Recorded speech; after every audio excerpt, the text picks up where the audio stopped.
இசைஞானி இளையராஜா அண்ட் வைரமுத்து அவங்களுடைய காம்பினேஷன், இசை புயல் வைரமுத்து அவர்களுடைய காம்பினேஷன். நிறைய நேஷனல் அவார்டு வின் பண்ணியிருக்கிறாரு வைரமுத்து சார். ஆமாம். அதில் புதுசாக வந்த ஒரு மியூசிக் டைரக்டரோட உங்களோட காம்பினேஷனில் வின் பண்ண நேஷனல் அவார்டு தான் இந்த கள்ளிக்காட்டு. ஆமாம், 5வது நேஷனல் அவார்டு அவருக்கு. எப்படி இருந்தது அந்த ஒர்க்கிங் எக்ஸ்பீரியன்ஸ்? அது அந்த நாளை என்னால் சொல்லவே முடியாது. ஏன்னா இளையராஜா சார்கிட்ட வந்து அவர் 3 அவார்டு வாங்கியிருக்காருன்னு நினைக்கிறேன். ஆமாம். அப்புறம் ரஹ்மான் சார்கிட்ட இளையராஜா சார் இதில் 2, ரஹ்மான் சார் இதில் 2 வாங்கியிருக்காங்க. ஸோ 5வது அவார்டு எனக்கு என்னுடைய மியூசிக்கும் போது எனக்கு பயங்கர ஒரு சந்தோஷம் அன்னைக்கு.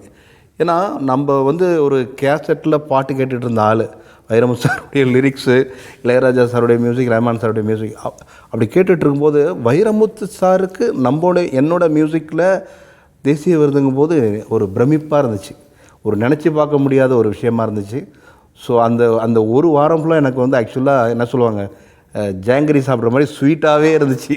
நீங்கள் சொல்லிட்டீங்க அந்த 1 வீக் ரொம்ப ஸ்வீட்டாக இருந்தது அப்படின்னு. அவர் கூட ஒர்க் பண்ண ஏதாவது ஒரு கோர் மெமரி உங்கள் மனசுலேயே வந்து எப்போவுமே நீங்கள் கேரி பண்ணிகிட்டே இருப்பீங்க லைஃப் ஃபுல்லாக அப்படின்னா ஏதாவது இருக்கு? அதாவது எப்படின்னா அவர் ஒரு லைன் சொல்லி நீங்கள் மாற்றினது அந்த மாதிரி ஏதாவது இருக்குதா? இல்லை, ஆமாம். என்ன சொல்லுவார்னா மெயினாக வந்து வைரமுத்து சார் வந்து, தம்பி நான் உன்னுடைய இசையில் தலையிட மாட்டேன், நீ என்னுடைய தமிழில் நீ தமிழில் தலையிடக்கூடாது. ஏன்னா அதில் அவர் ரொம்ப இதாக இருப்பார், அதாவது ரொம்ப ரொம்ப ஸ்ட்ரிக்டாக இருப்பார். சின்ன சின்ன விஷயங்கள் நம்ம சொன்னால் கூட வந்து அப்படியா தம்பி, அது அந்த இடம் வந்து சந்தமாக உதைக்குதா, கொஞ்சம் நம்ம இப்படி மாற்றிக்கலாம் அப்படின்ட்டு அந்த மாதிரி பண்ணிப்பார். இன்னொரு விஷயம் நான் அவர்கிட்ட வந்து கற்றுக்கிட்டது என்னென்னா, அதாவது எந்த ஒரு தருணத்துலேயும் அவர் வந்து அந்த தன்னை வந்து ஒரு சோர்வாகவே ஃபீல் பண்ண மாட்டார். அதாவது அவரை பார்க்கும்போது நமக்கே ஒரு எனர்ஜி வந்துடும், பா என்னடா இவர் இப்படி ஒரு எனர்ஜெட்டிக்காக இருக்கார் அப்படின்னுட்டு. அந்த ஒரு லோனில்னஸே இருக்காது, ஒரு டல்னஸே இருக்காது. அவர்கிட்ட போனாலே நமக்கே ஆட்டோமேட்டிக்காக உற்சாகமாகிடும். ஸோ அந்த மாதிரியான ஒரு பர்சன் சார். இப்போது படங்கள், இப்போ உங்களுடைய பாடல்கள்லாம் பற்றி பேசிகிட்டு இருக்கும்போது ஒரு பாட்டை மட்டும் மிஸ் பண்ணவே முடியாது. இந்த நீர்ப்பறவை படத்துலேருந்து, நீர்ப்பறவை படமே ஒரு எக்ஸ்ட்ராடினரி மியூசிக்கல் ஃபிலிமு. அதுலேயும் அந்த பரபர பாட்டு, பரபர வர பட்டாம்பூச்சி அப்படிதானே வரும். அது பறவை ஒன்று பட்டாம்பூச்சி நீரில்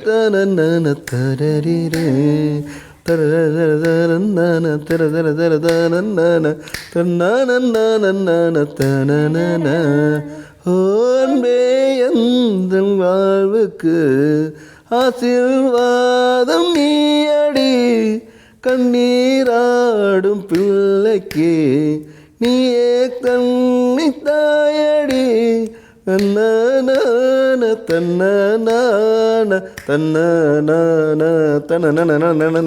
அப்படி வரும் இந்த படம். இந்த பாட்டை பற்றி சொல்லுங்களேன். ஏன்னா பரபர சாங்கே வந்து நான் வந்து ரொம்ப எக்ஸைட்மெண்ட்டாக பண்ணது. எனக்கு சீனு சார் என்ன சொன்னாங்கன்னா, ரகுநந்தா அந்த மாதிரி ஒரு குடிகாரன், ஒரு பொண்ணு வந்து கிறிஸ்டின் சர்ச்சில் ஒர்க் பண்ணுற பொண்ணு, அவங்ககிட்ட போய் ஏமாற்றி காசு வாங்குகிறான். ஸோ அந்த இடத்துல வந்து இவன் வந்து அவனை வந்து கூப்பிட்டு தலையில் ஆசீர்வாதம் பண்ணுறா.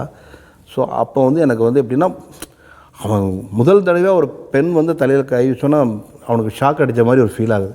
அப்படி ஒரு டியூன் வேணும் அப்படின்னு தான் அந்த பரபர சாங் ஒரு வழியே வந்துச்சு. என்னங்க சாதாரணமாக சொல்லிட்டீங்க, எப்பேற்பட்ட சாங்.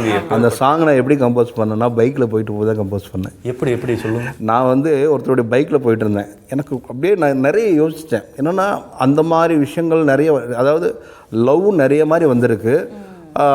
என்ன சொல்கிறது, நம்ம வந்து ஃபோக்காக பண்ண போகிறோமா அல்லது வந்து ஒரு மெலடியாக பண்ண போகிறோமா, தான் ஒரு ரிதமே எதுவுமே இருக்கக்கூடாது, ஒன்லி வயலன்ஸ் மாதிரி ஒரு வெஸ்டர்ன் கிளாசிக்கல் மூடில் பண்ணால் எப்படி இருக்கும் அப்படின்னு நான் யோசித்து ஒரு ஹைஸ் கூட போடலை அந்த பாட்டில். ஒன்லி வயலின் மட்டும் சஞ்சன் சஞ்சன் சஞ்சன் சஞ்சன் சஞ்சன் சஞ்சன் சஞ்சன் தான் ரிதமாக போகும். ஸோ போயிட்டுருக்கும்போது இப்படி யோசிக்கலாமே, இப்படி கொஞ்சம் சந்தம் வந்து கொஞ்சம் ஒரு என்ன சொல்கிறது, தட டட டட டட டட டட அப்படி வச்சுக்கலாமேன்னு தான் தன தன தன தன தன தன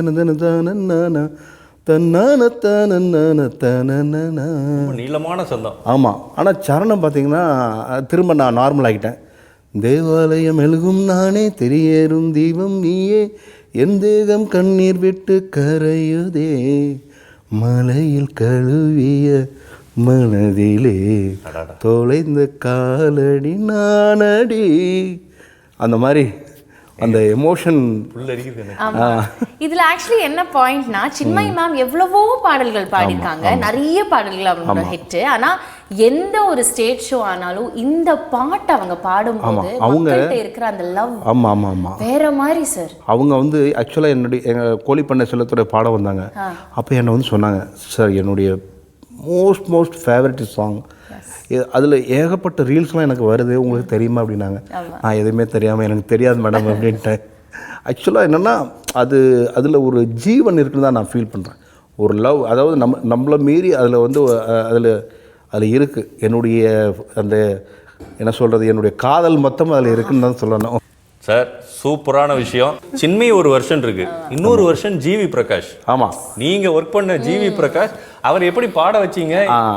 அதுக்கு ஒரு சுவாரஸ்யமான கதை இருக்கு. என்னன்னா, நான் டியூன் பண்ணிட்டேன்.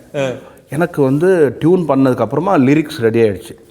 வைரம் சார் வந்து பரபர ஒன்று அப்படின்லாம் எழுதி கொடுத்தவொடனே எனக்கு ஒரு டவுட்டு, பரபர ஒன்றுன்னு எழுதியிருக்காரு, இது ஒர்க் ஆகுமா ஒர்க் ஆகாதான்ட்டு நான் ஜிவிட்ட வந்து என்னுடைய அந்த டியூனும் லிரிக்ஸ் நான் எடுத்துகிட்டு போகிறேன். அவருடைய லேப்டாப்பில் ப்ளே பண்ணுற சிடி, அப்போ சிடி போட்டு ப்ளே பண்ணும்போது டியூன் கேட்டுட்டு அந்த லிரிக்ஸ் பார்த்தாரு, செம்மையாக இருக்குது சாங்கு மௌன, இந்த சாங் நான் தான் பாடுவேன் அப்படின்னாரு. நான் வந்து அப்போ வந்து சங்கர் மகாதேவன் மைண்டில் வச்சுருந்தேன், வேறு யாராவது பாட வச்சா கொன்றுவேன் உன்னை அப்படின்ட்டாப்புல. இந்த பாட்டு நான் பாடியே ஆகுவேன், நீ எனக்கு பணம் கொடுக்கலையோ நான் கன்ஃபார்மாக அந்த பாட்டு பாடுவேன்னு சொல்லி அப்படி தான் அவர் என்கிட்ட இருந்து வாங்கினார் அந்த பாட்டு. ஆனால் அவர் வைரமுத்து சாருக்கு ஒரு நேஷனல் அவார்டு நீங்கள் வாங்கி கொடுத்துட்டீங்கன்னு ஒன்று அடுத்த சாங்கில் கரெக்ஷன் பண்ண பார்த்தீங்க பாருங்க, எப்படி கோர்த்து விட்டோம் பார்த்தீங்களா? இல்லை, சாரோட வந்து கிரிட்டிக்கலி அக்ளைம்டு ஃபிலிம்ஸ் ஒரு சைடு இருந்தாலுமே உங்களோட மாசா கமர்ஷியலி ஹிட்டான படங்களோட லிஸ்ட் எடுத்தோம்னா சுந்தரபாண்டியன் வந்து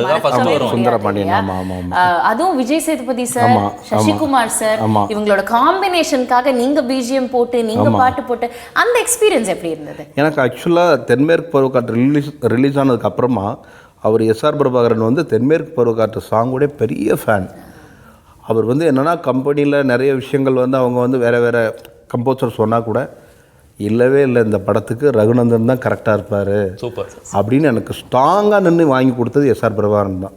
அவருக்கு நான் எப்போவுமே நன்றி கடன் பட்டிருக்கேன்.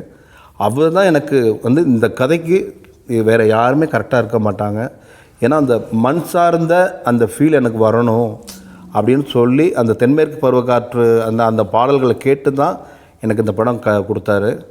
ஸோ நான் முதலாக சுந்தரபாண்டியனுக்கு போட்ட டியூன் வந்து நெஞ்சுக்குள்ளே அந்த டியூன் தான். சும்மா போய் நான் பாடினேன், பஸ் இந்த பொண்ணு வந்து ஃபஸ்ட் டைமாக அந்த அப்பா வந்து குங்குமம் வைக்கிறார் இல்லையா, ஸோ இப்படி இந்த பாட்டு இருக்கலாமான்னு சொன்னேன். எங்கே பாடுங்க அப்படின்னா, தன்ன தன்ன தன்ன தான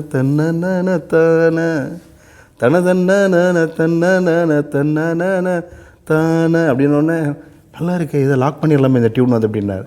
அதுக்கப்புறம் தாமரை மேடம் எழுதுனதுக்கப்புறமா டோட்டலாக மாறிடுச்சு பாட்டு.